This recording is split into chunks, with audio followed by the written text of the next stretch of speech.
Hello दोस्तों, ये video उन सारे यंग लोगों के लिए है या वो सारे कोई भी हो सकते हैं। यंग इसलिए बोल दिया क्योंकि मैक्सिमम स्टार्टअप और बिजनेस में थोड़ा अनप्लान्ड तरीके से यंग लोग जाते हैं। मैच्योर जैसे जैसे इंसान होता रहता है अपने एक्सपीरियंस के साथ सीखता रहता है और थोड़ा रिस्क टेकिंग एबिलिटी भी उनकी कम होती रहती है। तो जितने आप यंग हैं उतना ज़्यादा आप अपने मिस्टेक्स ज़्यादा कर सकते हो और आपकी रिस्क टेकिंग एबिलिटी भी ज़्यादा होती है। तो नेचुरली ऐसे केसेस में आगे जाके आपको कई कई बार बड़ा एक ऐसा सिचुएशन फील होता है जहाँ पे आपको लगता है कि आपने अभी अपनी कंपनी बनाई, 1-2 साल उसको चलाया, अच्छा किया, कभी कभी बुरा किया, पूरी दिन रात एक कर दी, बिकॉज स्टार्टअप करने वालों को पता है कितनी मेहनत करनी पड़ती है। और एक ऐसा समय आया जब आपको लगने लगा कि आप बैंकरप्ट होने वाले हो। आपके पास ऑपरेशन के पैसे नहीं है, सैलरी देने के पैसे नहीं है।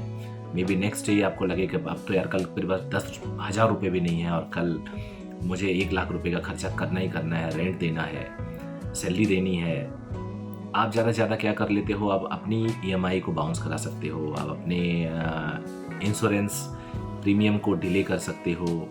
आपका इंश्योरेंस हो सकता है उसका जो लीगलिटी है वो भी खतरे में आ जाए, लेकिन फिर भी आप अपने लिए ये सब ले लेते हो, बट आपका एम्प्लॉय ये सब नहीं करने को तैयार होता है। So you start feeling negative, you start feeling low. आप के माइंड में तरह तरह की चीज़ें आने लगती हैं। उसमें कई कई लोग आपको बोलते हैं कि देखा मैंने बोला था नौकरी कर ले, इतनी अच्छी तू नौकरी छोड़ के आया, देखा मैंने बोला था ये कर ले। ये वो सारे लोग हैं जो अगर आप सक्सेसफुल हो जाते हैं तो बोलते हैं कि अच्छा हुआ तूने नहीं किया, मैंने बोला था तेरे को ना कर। मतलब सिचुएशन के हिसाब से लोग चेंज होते रहते हैं। इस वीडियो में मैं आपको अपने एक्सपीरियंस से बताऊंगा ऐसे सिचुएशन में किया जाए।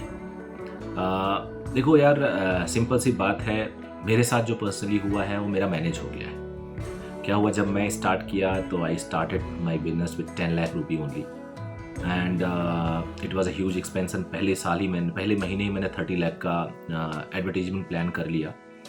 सो इट वाज लाइक कि हो गया तो ठीक है, नहीं तो धड़ाम से उड़ गए, जम कर गए पैरासूट लेके, और पैरासूट अगर नहीं खुला तो नीचे चले जाएंगे। लेकिन फॉर्चुनेटली मेरा पैरासूट खुल गया। और बट सबके साथ कोई ज़रूरी नहीं ऐसा हो जाए। तो over the period of time मुझे भी लगा कि कैलकुलेटेड रिस्क कैसे लेते हैं। ये फीलिंग अगर आपके अंदर आ रही है या ये सिचुएशन आपके अंदर आ रहा है कि आप बिल्कुल भी बैंकरप्ट हो सकते हो, कल को आपके पास पैसा नहीं है, कोई सोर्स ऑफ इनकम नहीं दिख रहा है, बिजनेस का साइकिल स्टार्ट हो गया लेकिन आपका जो कैश फ्लो वो नहीं बन पा रहा है, पैसा अटका पड़ा है, वेंडर्स दे नहीं रहे हैं, तो आप बिल्कुल नए नहीं हो और बिल्कुल आपके साथ कुछ अलग नहीं हो रहा। ये 99% लोगों के साथ होता है। तो पहली बात तो अपने आप को यहाँ पे आप कूल करो कि ये सबके साथ होता है। It is not only you कि आपके साथ ऐसा हो रहा है। तो ये मेरी बात मान लेना, 99% लोगों के पास ऐसा हो रहा है। दूसरा होता है कि इस सिचुएशन से निकले कैसे। अब इस सिचुएशन से निकलने के लिए हम लोग जब स्टार्ट किए तो बिना किसी बहुत ज़्यादा प्लानिंग और फाइनेंस को ध्यान में रखते हुए किए। बट मैं सभी स्टूडेंट से जो first time entrepreneur side life में जा रहे हैं या फिर जो नौकरी से अपना बिजनेस पे जा रहे हैं या कोई भी एक बंदा है जो बिजनेस की तरफ जा रहा है, आप फाइनेंस की प्लानिंग को बहुत ही माइन्यूटली और बहुत ही डिटेल्ड करो। फाइनेंस प्लानिंग में आपको एक्सपेंडिचर्स में 10% एक्स्ट्रा लेके ही आपको प्लान करना होगा। और बिकॉज ये एक ऐसा फैक्टर होता है ना जो कि आपके दिमाग को नेगेटिव कर देता है। आपकी जो पूरी एनर्जी है वो शायद 10% रह जाती है, बिकॉज इतना दिमाग खराब रहता है। इसकी रिक्वायरमेंट जो फाइनेंस वाला पार्ट होता है इतना परेशान करता है कि आपकी प्रोडक्टिविटी आधी हो जाती है। जब आप अच्छा प्रोडक्टिविटी नहीं देंगे तो फिर आगे आने वाला साइकिल भी खराब हो जाएगा।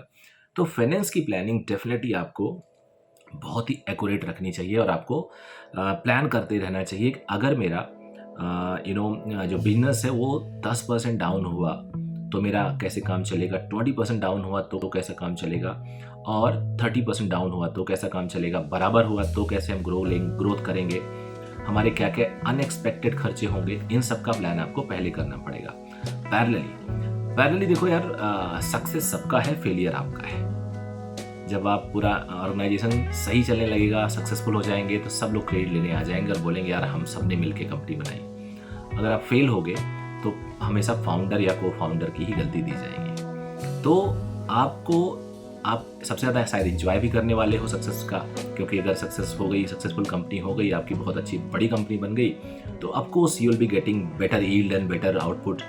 तो रिस्क और रिवार्ड और पनिशमेंट सब आपको ही झेलना है। तो आपको पैरेलली कुछ एक, अगर एक आपके पास इनकम सोर्स है वो अगर आपने बना लिया तो you will be in a quite good situation.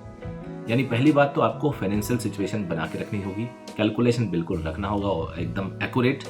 दूसरा, आपको एक सेकेंडरी इनकम आपके पास होनी चाहिए। आई वुड नॉट से कि पैसिव इनकम ही हो, सेकेंडरी इनकम जिसमें आप बहुत थोड़ा समय देके आप जनरेट कर पाओ। कई बार आपको फीलिंग होगी कि मैं कमा रहा हूँ अपने एम्प्लॉई के लिए, मैं कमा रहा हूँ अपने लैंडलॉर्ड के लिए, मैं कमा रहा हूँ बैंक मैनेजर के लिए, बैंक के लिए जिसको मैं इंटरेस्ट दे रहा हूँ। लेकिन याद रखिएगा, चीज़ें ये जब रिवर्स होती हैं तो आप काफ़ी ऊपर जाते हो, और यही वो थ्रेशोल्ड है जहाँ पे कई लोग ब्रेक कर जाते हैं और दोबारा लौट जाते हैं नौकरी में, या फिर बैंकरप्ट हो जाते हैं, फिर उन्हें कई साल लगता है ऊपर आने में। मेरा मानना है कि जब आप बुरे वक्त से दौड़ते हो तो अपना बेस्ट देते हो, डबल एनर्जी देते हो, आप खूब मेहनत करते हो और आपका ब्रेन भी बहुत मजबूत हो जाता है। तो ये सबके साथ ऐसा हो रहा है। आप अपना अकाउंट अच्छे से करो। दूसरी बात, आप एक बैकअप सेकेंडरी प्लान करके चलो, और किसी पे भरोसा मत करो, कोई हेल्प नहीं करेगा। अच्छे टाइम में आएगा, कोई बोलेगा आपको कि यार कभी भी ज़रूरत होगी तो मुझे बताना, लेकिन वही बंदा फिर बाद में आपका फ़ोन उठाने से मना कर देगा, फ़ोन नहीं उठाएगा। 10 बार फ़ोन करोगे, उठाएगा नहीं। तो इन लोगों की भी पहचान हो जाती है, इनको भी अपने साथ आप पहचान के रखना, फ्यूचर में काम आएंगे। प्लीज़ अपना एक्सपीरियंस शेयर करिएगा। तो इतने से मेरे को बताना था। मैं धनंजय। अगर आपको ये चैनल अच्छा लगे तो सब्सक्राइब ज़रूर कर लीजिएगा, और हाँ, लाइक तो प्लीज़ बनता ही है ना। Thank you very much, bye bye.